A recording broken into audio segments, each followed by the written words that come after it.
Hi, this is Melissa Thomas, Director of the Center for Student Learning at the College of Charleston. This short video is meant to give you the resources to understand how to plan a course of study for the Praxis Core.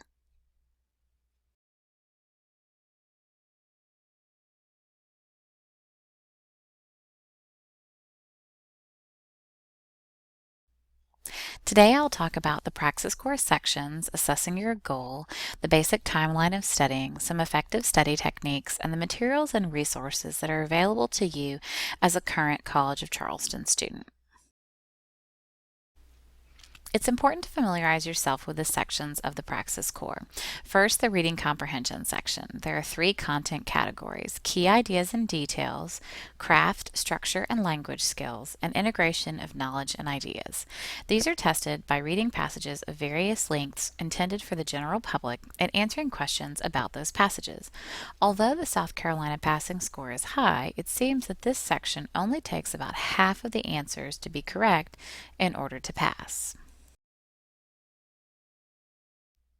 Then the math section. The math portion covers numbers and quantity, algebra and functions, geometry and measurement, and statistics and probability. Build yourself a study guide that refreshes you on formulas, units of measurement, and order of operations. This section does include numeric entry questions where you have to enter the exact correct value, 2 questions average, and multiple choice questions where you can select one or more correct choices, 2 questions on average. Additionally, there is a basic on-screen calculator that you can use, which includes a square root button. There are 56 questions that need to be completed in 85 minutes. Students are most challenged to pass this section because the percentage of correct questions is pretty high, and questions are given variable point weight. And finally, the writing section. This portion measures your ability to recognize correct standard written English through usage, sentence correction, revision in context, and research skills.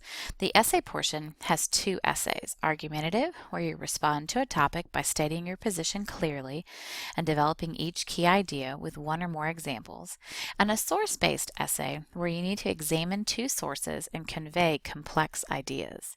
Your score is a combination of the multiple choice section and the essays.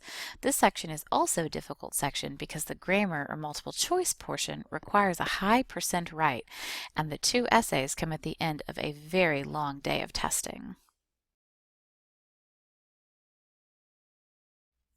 So now that you know your goals, it's time to take a baseline test, or as I call it, the cold turkey test.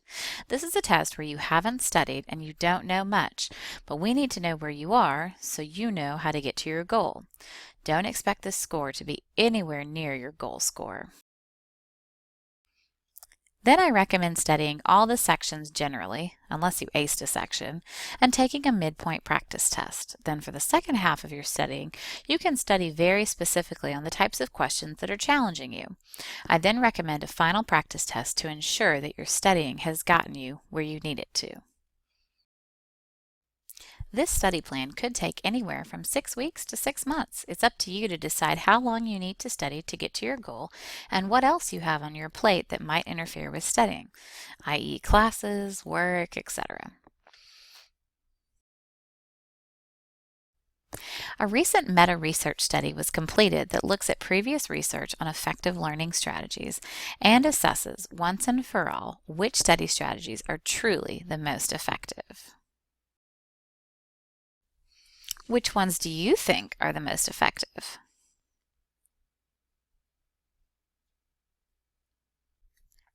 The highlighted ones are the best and show that they have moderate to high utility across the board in terms of learners, materials, tasks, and contexts. These techniques are essential for Praxis Core exam studying, and it all starts with practice testing, where you self-test. Elaborative interrogation is being able to explain why something is true, and self-explanation is relating new information to known information or explaining steps in a problem-solving process, both of which could be used in a group setting or just by talking with yourself, or a tutor. Distributive practice is what we recommend, which is where you spread out study activities over time, the antithesis of cramming.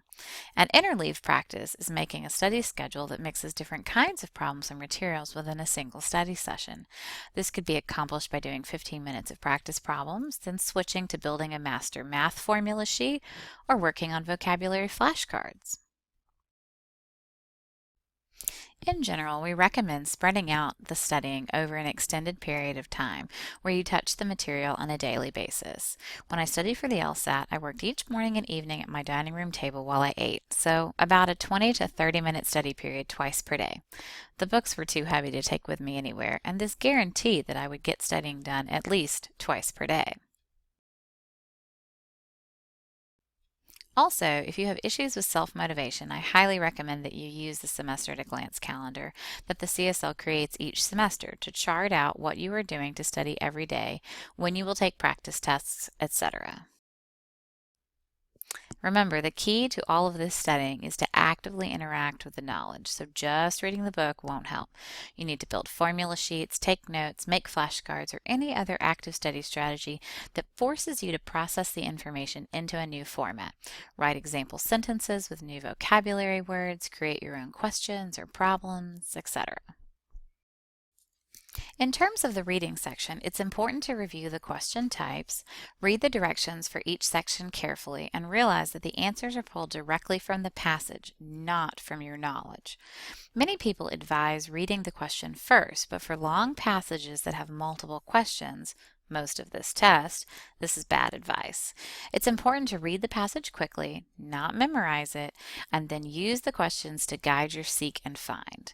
And note that the inference questions aren't exactly the textbook definition of inference. And in terms of the math section, it's essential to review all the geometry formulas, speed, angles, PEMDAS order, and build a terrific formula sheet. This portion is proving to be very challenging to our College of Charleston students, partially because this is a type of math you haven't seen in a long time, and it covers a wide breadth of math. Take the time to build mastery of this section and learn how to correctly decipher a word problem. And finally, for the writing section, please know that a solid foundation of grammatical rules is essential in order to do well on this section. The first type of questions deal with fixing grammatical errors such as grammatical relationships, subject-verb agreement, word choice, and mechanics like punctuation. The second type of questions has you review portions of passages to assess structural relationship issues such as fragments, run-ons, or parallel structure. There's also a set of questions that have you revise text and apply research skills such as assessing the credibility and relevance of sources, or identifying different elements in a citation. To the best of my knowledge, this third section isn't actually being scored. It's still in beta testing. In order to study for the essays, it is important to practice writing a few under time constraints. There is a certain pattern and setup for each one that can be replicated. For the argumentative essay, picking a position and then following the classic 5-paragraph essay with 3 well-reasoned supporting paragraphs is the key. For the explanatory essay, which is new to the core, you need to have a clear understanding of the issue and statement of such in the first paragraph, plus 1 paragraph for each side of the issue with a quotation used appropriately, and then a conclusion paragraph that determines where we as a society stand on that particular issue. The great news is that as a College of Charleston student, you have access to a variety of free study materials. The TERC, Testing and Education Reference Center, is a database purchased by the CSL and the library, which provides 1 full-length practice test, which seems closest to the real version of the test. Learning Express Library is another database provided through the library that has 4 full-length practice tests and an ebook. And finally, I recommend that you purchase a textbook to review for the Praxis Core, such as Learning Express's Praxis Core book, which can be bought at the bookstore, on campus, or through Amazon. Also, as a College of Charleston student, you can meet with a study skills professional in the CSL to help you set up your timeline and get advice geared specifically for you.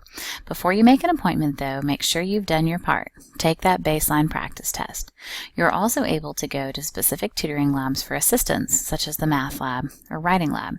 When you log in, you just select the test you're preparing for and get help. So how do you be test-wise and don't let the test get the best of you? Prep with plenty of time and realize that it's best to view this like a game that can be beaten. Also, know that once you start to recognize the question stems and have that sense of mastery, then you've studied well and are ready. Best wishes!